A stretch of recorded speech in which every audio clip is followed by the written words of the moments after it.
Olá, primeiras séries, tudo bem com vocês? Estamos aqui mais uma vez para iniciar uma aula de Química. E nessa aula de hoje nós vamos corrigir os exercícios dos PDFs que eu deixei para vocês, de modelos atômicos e tabela periódica, ok? Nós vamos iniciar pelos modelos atômicos e eu vou passar mais algumas observações para vocês sobre isótopos, isóbaros e isótonos, que foi alguns exemplos que nós não conseguimos resolver em sala. Então, vou dar mais alguns exemplos para vocês para ficar mais claro o conteúdo, ok? Vamos iniciar pelo PDF de modelos atômicos. Vamos lá então, deixa eu pegar só a canetinha aqui para resolver com vocês. Nós vamos relembrar aqui nesse cantinho os modelos que eu passei para vocês lá na aula. Vamos aqui, vocês lembram o primeiro modelo? Estão lembrando aí? O primeiro modelo que nós falamos lá foi de Dalton. O modelo de Dalton era aquele modelo que o átomo era como se fosse uma esfera maciça, que ele era indestrutível e indivisível. Ele era como se fosse uma bolinha de bilhar, maciça e indestrutível. Era assim que Dalton entendia o átomo. Depois veio um modelo de Thomson, que ele fez algum experimento lá, o modelo dos raios catódicos, porque ele queria saber se realmente esse átomo não tinha alguma carga diferente de positiva, ele queria saber se existia outros tipos de carga ali. Então, ele fez o experimento lá dos raios catódicos, onde ele encontrou os elétrons. Então, esse ficou conhecido como modelo de Thomson, que era o modelo do pudim de passas, que era uma esfera maciça, onde tinha incrustados elétrons com cargas negativas. Depois veio Rutherford e fez mais um experimento para evoluir esse modelo aí. Rutherford entendia, ele queria saber se esses elétrons, como eles se comportavam ali no átomo. Então, Rutherford entendeu que esses elétrons, eles giravam como se fosse uma órbita ao redor de um núcleo. Então, o Rutherford também descobriu que esse átomo tinha um núcleo e ele era a menor parte do átomo. Depois veio Bohr para melhorar essa ideia de Rutherford porque ele queria estudar como esses elétrons se comportavam em órbita quando eles giravam ali. Então ele entendeu que esses elétrons eram divididos em camadas e que essas camadas tinham 7 subníveis, que eram eles K, L, M, N, O, P, Q. P, Q. Não vai caber aqui, né? K, L, M, N, O, P, Q. 7 níveis. E que quanto mais perto esse elemento tivesse do núcleo, que aqui é o núcleo, quanto mais próximo esse elemento tivesse do núcleo, menos energia ele tinha.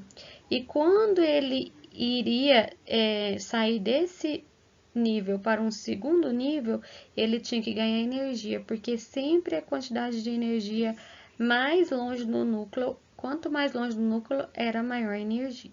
Beleza? Então, vamos aqui para a nossa pergunta. Qual o modelo atômico que os elétrons se movem em órbita em torno do núcleo sem perder ou ganhar energia? Qual modelo foi esse que nós acabamos de ver? Foi o modelo de Rutherford. Rutherford, né? E esse aí pediu para desenhar. Então aqui a gente desenha o núcleo. O núcleo ele é composto, né, por cargas positivas, que são os prótons e os nêutrons, e tem os elétrons que giram ao redor desse núcleo, que é a eletrosfera, que também é considerado como modelo planetário ou o modelo do sistema solar. Gente, eu e desenho não combina muito, não. Mas é mais ou menos isso, né? Tem o núcleo e os elétrons girando em órbita, tá bom?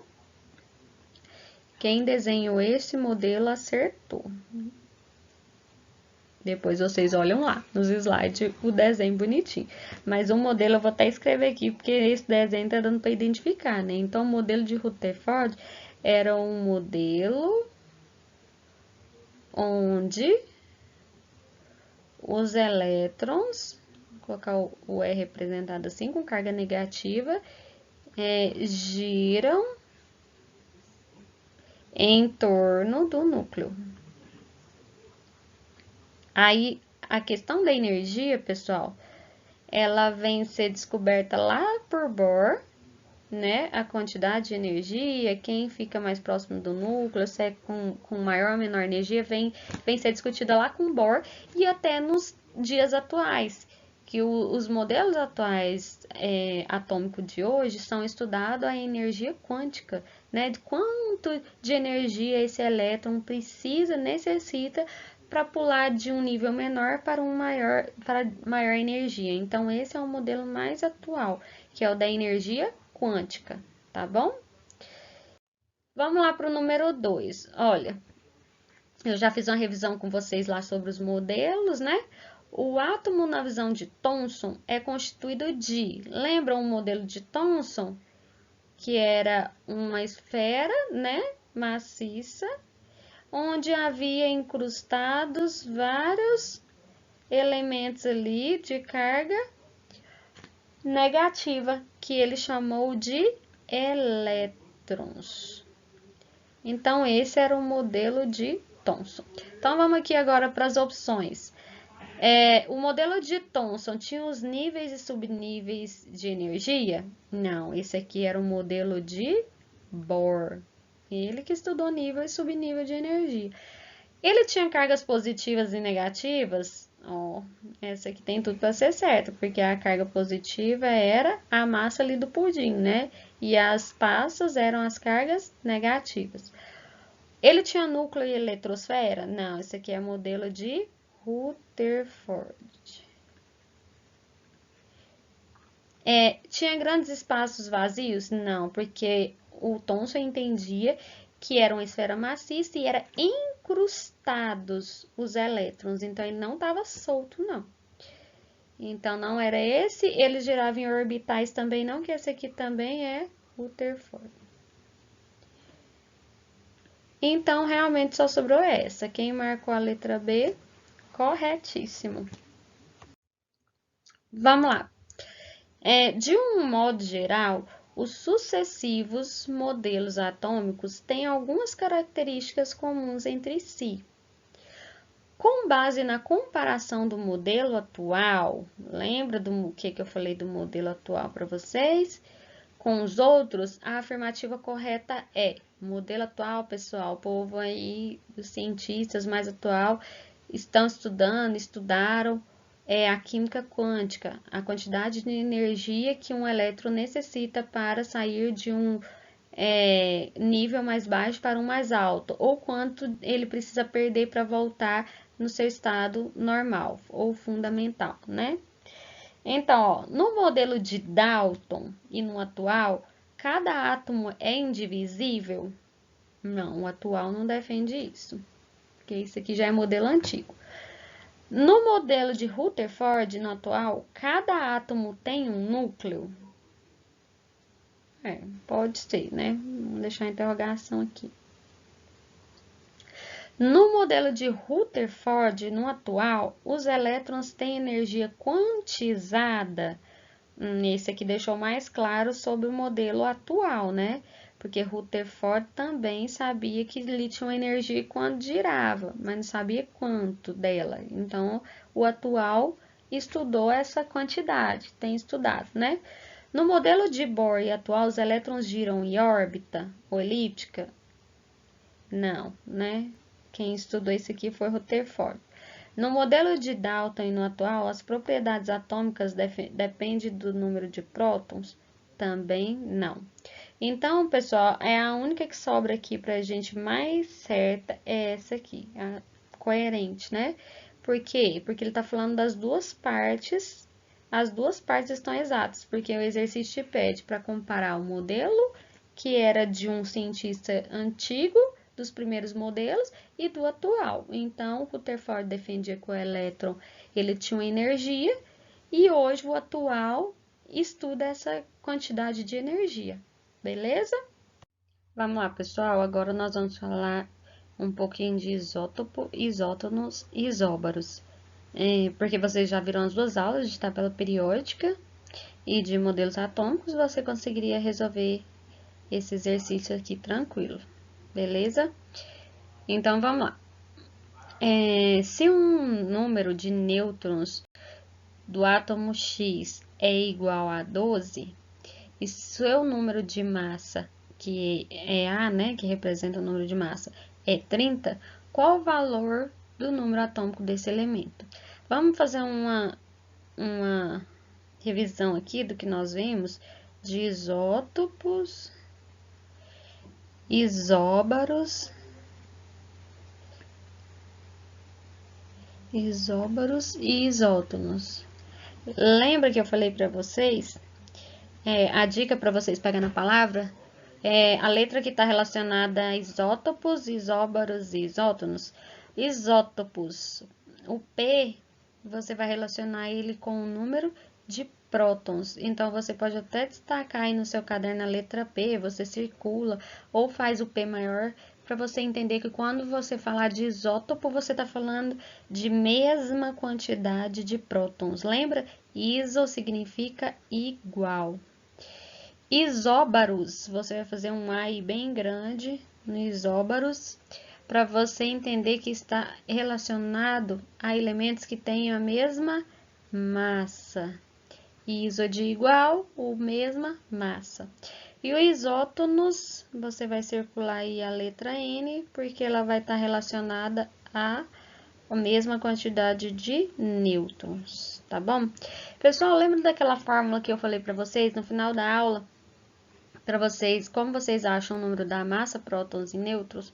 Lembrem, prótons, ele é igual ao número atômico. Então, todo elemento lá na tabela periódica tem um número atômico. E esse número atômico significa que é a quantidade de prótons. Então, esse você já está ciente. E a massa, para a gente calcular a massa, você vai ter essa fórmula, que é massa, a letra A, né, igual a P mais N. Beleza? Mas se você quiser achar o número de nêutrons, é simplesmente você isolar o N e passar o P diminuindo, porque aqui ele está somando, ele vai ficar diminuindo. Beleza? Então, você tem duas fórmulas aí que você consegue achar prótons, nêutrons e massa. Prótons, lembrando que vai ser sempre o número atômico. Pessoal, vou dar um exemplo aqui para vocês de isótopos. Os isótopos, eles são compostos pelo mesmo elemento, só porque o que vai diferenciar esses elementos é o número de massa. Por quê? Porque eles vão ter o mesmo número atômico, que é a mesma quantidade de prótons. Na natureza, alguns elementos são encontrados com massa diferente. Vocês vão ter lá na tabela periódica, por exemplo, o carbono, que lá na tabela periódica tem a massa 12. Só porque na natureza também tem o carbono 14, carbono 16. Então, você vai encontrar outros elementos com ou mesmo elemento com massas diferentes. Então, vamos aqui colocar para vocês verem, ó, diferenciar. Tem um carbono com massa 12 e ele tem o número atômico 6. E tem o carbono com massa 14 e ele também tem o número atômico 6. Esses dois elementos são que? Isótopos, isóbaros ou isótonos. Ele tem o mesmo número atômico. E quem tem o mesmo número atômico tem a mesma quantidade de prótons. Então, eles são isótonos. Beleza? Mesmo número atômico, isótonos. Mais uma observação. Os isótopos, eles vão ser sempre o mesmo elemento. O que vai diferenciar eles vai ser a massa. O mesmo elemento, só que com massas diferentes. Nós temos também o hidrogênio, que ele tem o número atômico 1 e tem massa de hidrogênio 1,1. Tem hidrogênio que tem o mesmo número atômico, só que com massa 2. Tem hidrogênio com massa 3. Então, isso é a forma como ele é encontrado na natureza, tá bom? Esses são os isótopos. Ele sempre vai ser com o mesmo elemento. Você não vai encontrar isótopo, por exemplo, carbono e oxigênio. Não vai existir. Os isótopos sempre vão ser o mesmo elemento químico, só que com massas diferentes e números atômicos vai ser o mesmo, ok? Então, agora vamos para um exemplo de isóbaros, elementos que têm a mesma massa. Vou dar o um exemplo para vocês do cálcio, que tem massa 40 e o número atômico do cálcio é 20. E tem também deixa eu pegar um aqui, isso aqui, né, esse aqui é um isótono. Esse isótono, vamos primeiro para o isótono, esse aqui é o isótono, que tem também massa 40 e número atômico 20. Como que eu sei que ele tem o mesmo... Agora aqui eu tô falando de isótono, tá, gente? Só para vocês relacionarem. Esse exemplo é do isótono. Como que eu sei a quantidade de nêutron? Por essa fórmula aqui, né? N, que vai ser igual... Vamos ver o do cálcio, quantos nêutrons tem o cálcio? Vai ser a quantidade, a massa menos o número de prótons. 40 menos 20, o cálcio vai ter 20 nêutrons. Então, vamos ver o potássio, a mesma coisa. Tem a massa 40 e o número de prótons 20, 40 menos 20, 20. Então, o potássio tem 20 nêutrons e o cálcio tem 20 nêutrons. Então, esses dois elementos são isótonos, porque tem a mesma quantidade de nêutrons. Agora, eu vou dar um exemplo nesse cantinho que sobrou aqui, ainda não é exercício, eu só estou dando exemplo para vocês que não deu tempo de dar na última aula. Agora, nesse cantinho, nós vamos falar dos isóbaros. Isóbaros, que tem a mesma massa. Nós vamos falar do carbono 14, que tem massa 14 e número atômico 6. E vamos falar do nitrogênio, que tem massa 14 e número atômico 6. Ou 7, perdão. O nitrogênio tem número atômico 7, tá? Então, o que tem a diferença nesse exemplo? Eles têm números atômicos diferentes, mas eles têm a mesma massa. Se eles têm a mesma massa, eles são isóbaros. Por quê? Porque o A representa massa. Pessoal, às vezes o exercício não vai te dar, assim, um exemplo tão tranquilinho. Pode ser que o exercício não te dê a massa dos elementos iguais. Pode ser que ele queira que você calcule a massa, então você vai usar essa fórmula. Se ele te dá o elemento, você consegue encontrar o número de prótons na tabela periódica, que é o mesmo que o número atômico. E geralmente o exercício vai te dar a quantidade de nêutrons, então é só você somar prótons mais nêutrons que você consegue usar a fórmula. É bem tranquilinho assim mesmo. É só para vocês terem... fazer relação aí da explicação com os exemplos para vocês exercitarem, tá? Só para vocês terem conhecimento do que é próton, o que é nêutron, o que é número atômico. Se você tiver curiosidade de pesquisar na internet, relação de elementos que são isótopos, isóbaros, isótonos, você vai conseguir uma relação de inúmeros elementos que são. Às vezes pode ser elementos que não está na tabela periódica, elementos com massa diferente, mas vai ter lá na tabela periódica os que são principais, ok? Mas a maioria está lá. Você usando aquela fórmula simplesinha lá, você consegue achar todos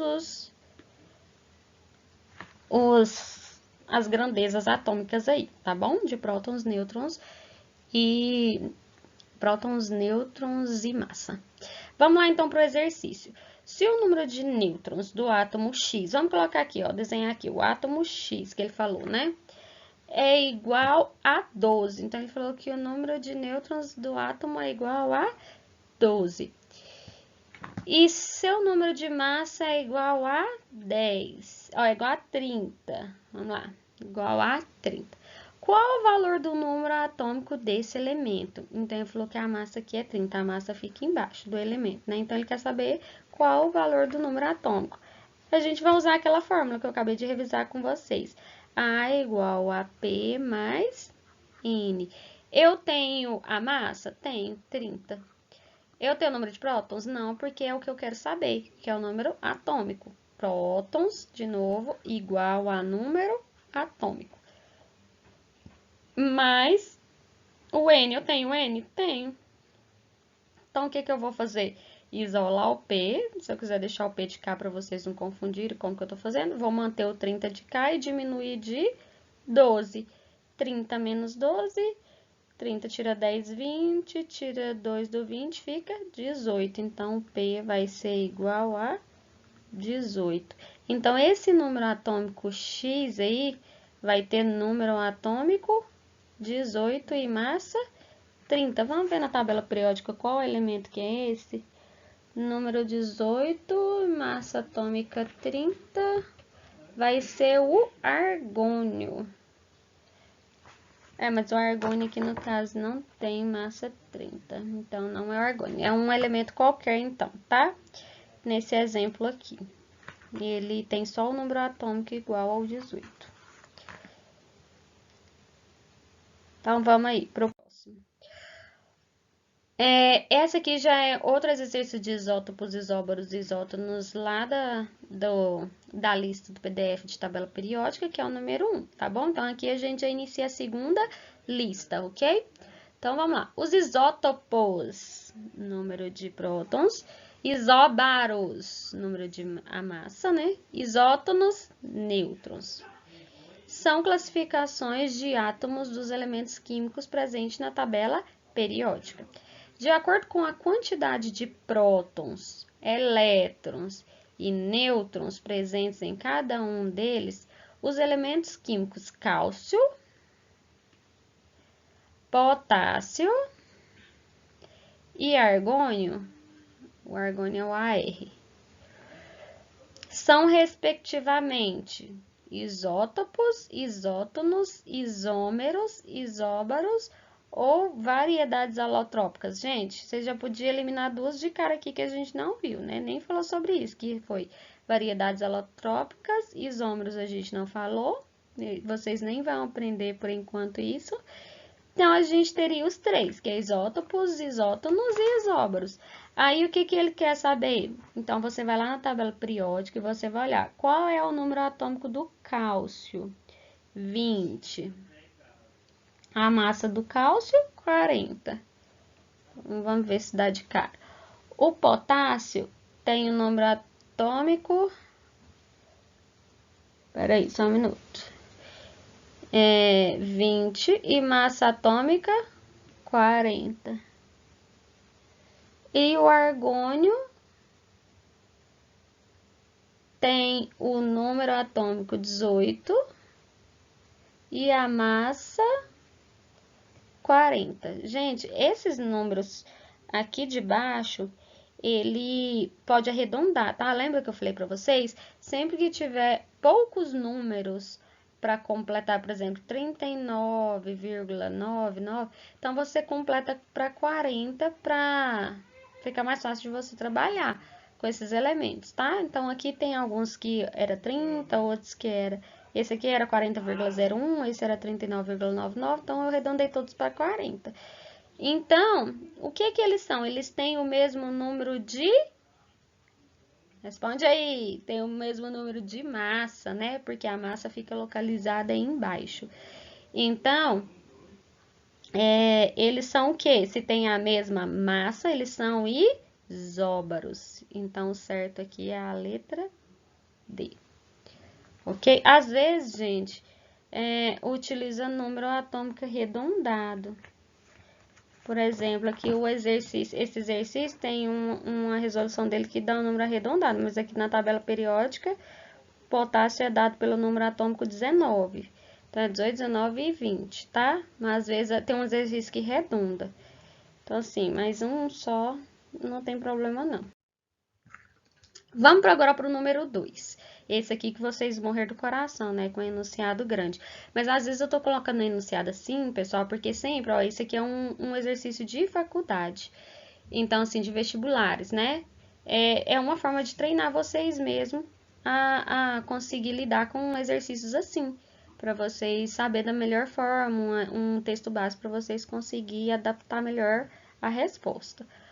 Olha, em 1869, Dmitri Mendeleev, né, que foi lá o criador da tabela periódica, apresentou à comunidade científica a lei periódica dos elementos, que ele, sentindo-se seguro da validade da classificação, deixou posições vazias na tabela para elementos que viriam a ser descobertos. Então, quando Mendeleev, lá em 1907, pensou em organizar a tabela periódica daquela forma que eu falei para vocês, por propriedades semelhantes, ele pensou assim, ele já tinha montado com os elementos que existiam e ele deixou alguns espaços na tabela, se por acaso viesse a surgir outros elementos, ele iria encaixar de acordo com os espaços, com as propriedades dos que já existiam.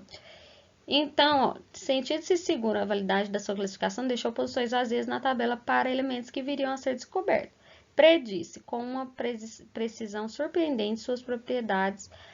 Para isso, utilizou como base as propriedades dos elementos vizinhos. Então, ele olhar o elemento vizinho e ver se o que foi descoberto era parecido, com quem ele era mais parecido, assim ele ia posicionar na tabela. Tendo fundamentado a atual classificação periódica dos elementos. Com base nas propriedades periódicas dos elementos, analise as informações abaixo. Pessoal, tem uma informação aqui nessa tabela, eu até anexei ela aqui para mostrar para vocês. Preste bem atenção o que o exercício fala.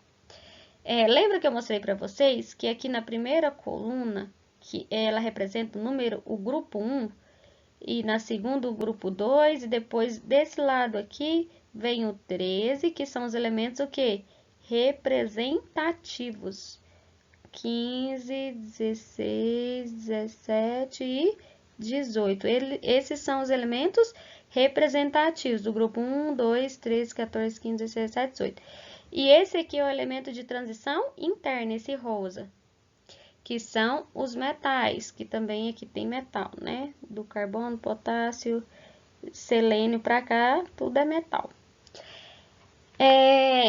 Então, deixa eu dar algumas informações para vocês antes de responder esse exercício e você anota como informação no seu caderno, que às vezes as 2 aulas passadas foi muito cheia e eu não consegui passar, mas eu anotei que é informação importante e eu vou frisar isso também na aula de tabela periódica. Os elementos do grupo 1 e 2, eles fazem parte do bloco S do nível da tabela periódica, o subnível S, tá?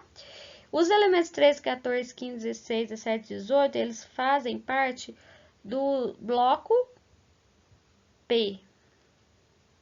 E os elementos de transição interna, eles fazem parte do grupo D e F. Tá bom? Então, informações qualitativas para vocês conseguirem resolver o exercício.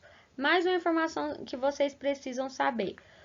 A energia de ionização, a forma como os elementos se ionizam, que perde ou ganha elétron, quem tem a tendência maior de perder, quem tem a tendência maior de ganhar, essa energia, ela aumenta da direita para a esquerda. Então, aqui no caso, o hidrogênio é o elemento que tem menor energia de ionização.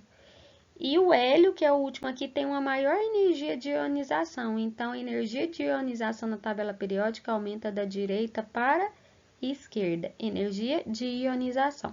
Então, esses dados iriam ajudar vocês a resolver esse exercício. Não deu tempo de resolver na aula passada, então agora com esse vídeo vocês conseguem analisar direitinho, né? E conseguem resolver.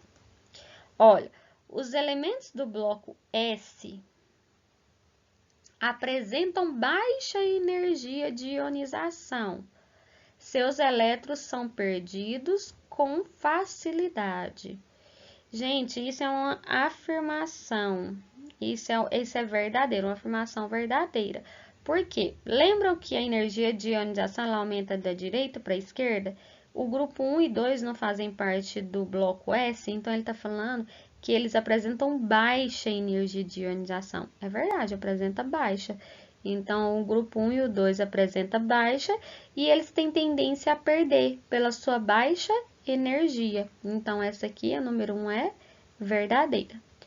As energias de ionização dos elementos do bloco P são menores do que as dos elementos do bloco S? Não, né? Porque aqui se aumenta da direita para a esquerda, esses elementos do grupo 13, 14, 15, 16, 17, 18 vai ser maior. Então, é falsa essa afirmação. Número 3. Todos os elementos do bloco D são metais? São metais. Suas propriedades são intermediárias aos elementos do bloco S e P? Sim, né? São propriedades intermediárias e eles fazem parte do bloco D e S, esses aqui intermediários. Então, vamos lá para o exercício. Assinale a alternativa correta. Somente a afirmativa 3 é verdadeira? Não. Somente as afirmativas 2 e 3 são verdadeiras? Não, porque a 2 era falsa. Somente as afirmativas 1 e 3 são verdadeiras? Sim. É a letra C. Somente a 1 é verdadeira? Não. Somente a 2 é verdadeira? Não, porque a 2 é falsa. Então, seria a letra C. Agora, essa aqui ficou para vocês analisar lá na tabela periódica e citar o nome de 5 metais presentes na tabela periódica. Era simplesmente você olhar essa figurinha da tabela que eu coloquei lá no slide para vocês e pegar qualquer elemento aqui, ó, onde está essa marca. Só esse cantinho aqui que seria os não metais. Então, podia escrever o ferro, o cobre, ou a prata. Eu tô querendo colocar o símbolo. Ouro e por aí vai, né? Ouro.